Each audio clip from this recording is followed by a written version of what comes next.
2부를 시작할게요. 다세대니까 집합 건축물 대장을 봐야 되고, 표제부를 보면 103동이고 8세대고요. 아까 한 층당 2세대였잖아요. 428, 8세대고요. 그 다음에 주 용도가 공동주택으로 되어 있고요. 층수는 지상 4층이고요. 그리고 1층부터 4층까지 모두 다세대 주택인데 단지형 다세대 주택으로 되어 있죠.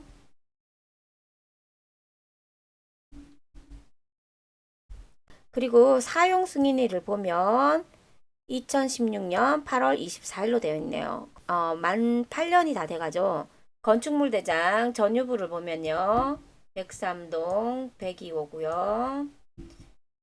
소유권 이전이 2016년 11월 25일로 되어 있네요. 그리고 중요한 게 건축물 대장이니까 면적이 59.65제곱미터죠. 그러면 제대로 다 되어 있는 거네요. 자, 부동산 태인에 그 배당표가 잘 설명이 되어 있어서 제가 이걸 참고해서 말씀드릴게요. 첫째는 법원 경비가 먼저 배당이 되고요. 그 다음에 아까 전에 소액 임차인이라고 했잖아요.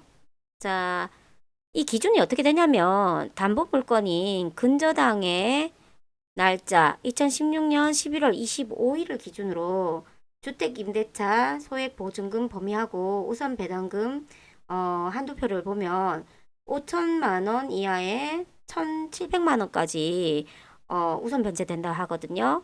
그러니까 이분이 지금 2019년에 전입을 했더라도 담보물건 기준의 날짜로 소액 임차인인지 판단을 해야 돼요. 그러면 지금 여기가 3천에 30만 원이었으니까 주택은 보증금만 보거든요. 그러니까 5천만 원 이하가 맞잖아요. 그러니까 1,700만 원이 미리 우선 변제금으로 해당이 돼요. 그러면은 남은 1,300만 원이 있잖아요. 이거는 뒤에 채권자들이 다 배당을 받고 난 다음에 돈이 남으면 이거를 받을 수 있는 거예요. 자, 그런데 지금 근저당을 보면 1억 1,400이 잡혀 있잖아요. 자, 그래서 지금 우리가 최저가로 했을 때 2,700만 원이랑 법원 경비 제하고 남는 게 지금 이 값이잖아요. 그러니까 서대구 농협도 전액 다 배당을 못 받아요. 그러니까 그 뒤에는 다 말소되고 돈을 못 받는 거죠. 그러면 어떻게 되냐면 3천만 원 보증금이 있었는데 1,700만 원밖에 못 받고 1,300만 원은 받지 못하고 지금 나가야 돼요. 근데 지금 이게 경매가 되고 난 다음에 이분이 그 월세를 안 냈을 거거든요. 경매 개시 결정이 2023년 3월 15일에 경매 개시 결정이 되었어요. 그러면 지금 1년하고 4개월 정도 지났으니까 16개월을 매월 30만 원이니까 그렇게 따져봐도 480만 원밖에 안 돼요. 그러니까 이분은 경매 개시 결정이 내려져 가지고 월세를 안 내도 이 1300에서 480밖에 안 지어졌으니까 아직까지도 못 받은 금액이 있는 거잖아요. 그러니까 이럴 때는 뭐가 문제냐. 명도할 때 잘 협상을 해야 되겠죠. 이사비랑 해서. 근데 이게 이런 일이 왜 일어나냐면 우리가 중개인을 통하지 않고 직거래를 할 때요. 그럴 때 근저당이 본인 앞에 이렇게 1억 1,400이나 채권 최고액이 잡혔다는 거를 알았더라면 그 2019년이면 이때 매매하는 게 뭐 1억이나 뭐 이랬을 거 아니에요. 뭐 많아봐야 1억 뭐 3천 이렇게 됐을 건데 본인이 지금 3천만 원을 여기다가 지금 더 얹었으니까 어떻게 보면은 이게 직거래를 하다 보니까 이 근저당을 확인을 안 해서 그랬을 것 같거든요. 그래서 이런 부분들이 사실은 중개사를 통해서 이렇게 거래를 했더라면 분명히 이거를 알려줬을 거예요. 그래서 직거래를 할 때는 꼭 등기부를 확인을 해야 돼요.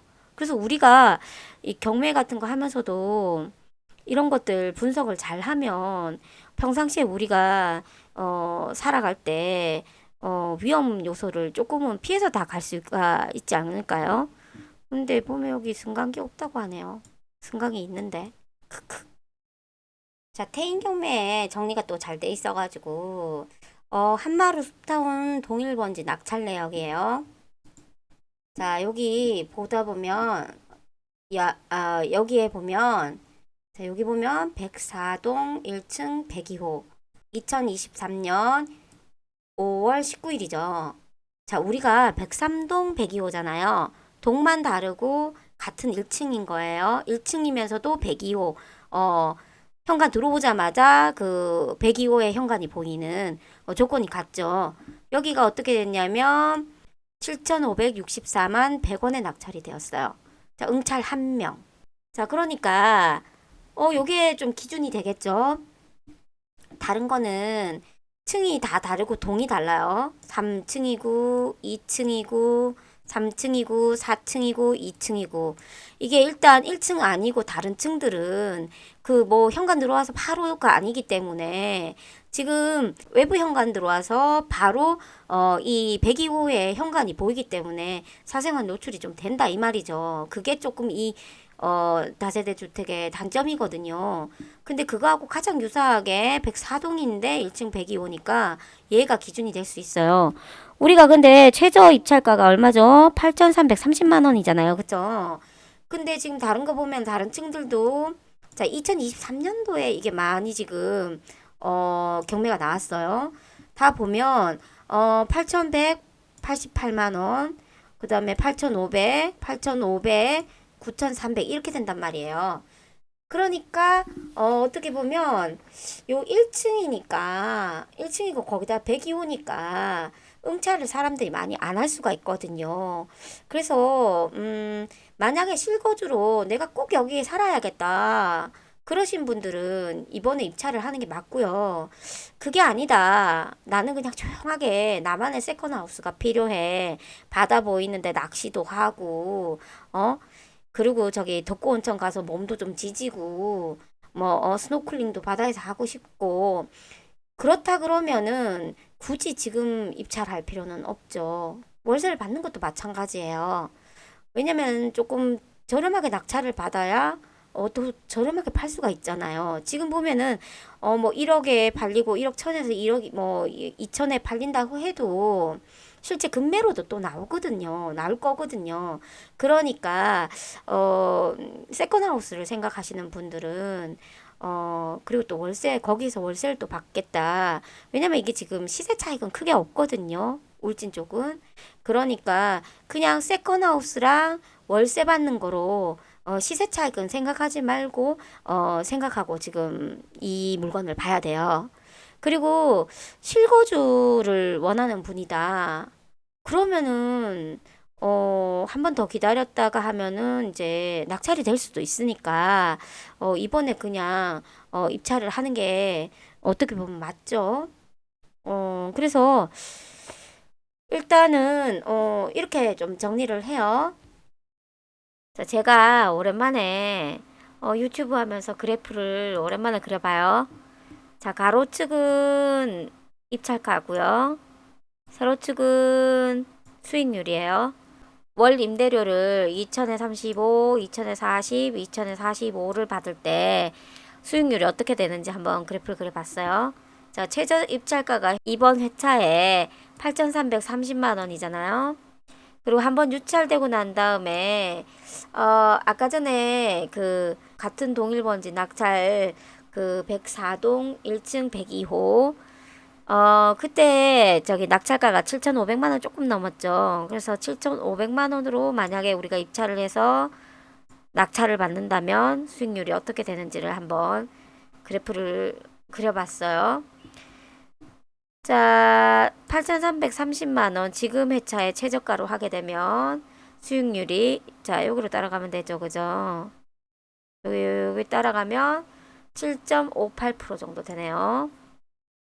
35만 원일 때는 더 작을 거고 45만 원일 때 또 더 크겠죠. 자, 그 다음에 705 유찰이 되고 난 다음에 유찰되고 난 다음에 7,500만 원에 우리가 입찰을 한다. 그럴 때는 수익률이 8.73%가 되네요. 자, 그래서 실거주시는 이번 회차에 입찰을 고려도 해보셔도 될 것 같고요. 근데 이제 배당을 다 못 받는 소액 임차인이 있잖아요. 그러니까 그분 이사할 때 이사 비용은 조금 생각하셔야 돼요. 그래서 실거주를 꼭 해야 된다 하면 이번 회차에 입찰을 하시고요. 만약에 세컨하우스나 월세 목적으로 이걸 본다면 유찰되길 기다려서 다음 회차에 입찰하는 것이 나아 보이죠. 굳이 이제 실거주가 아닌데 이번 회차에 그 입찰할 필요는 없을 것 같아요. 이거는 대출을 낙찰가의 약 80% 정도 받고 대출금리 4%라고 했을 때 그때 수익률을 한번 볼게요. 역시나 가로축은 입찰가고요. 세로축은 임대 수익률이죠. 자, 역시나 이번 회차에 최저 입찰가로 입찰을 했을 경우 낙찰을 받으면 그때 수익률이 얼마가 나오냐? 2000에 40일 때 여기죠. 여기일 때 21.03%가 나와요.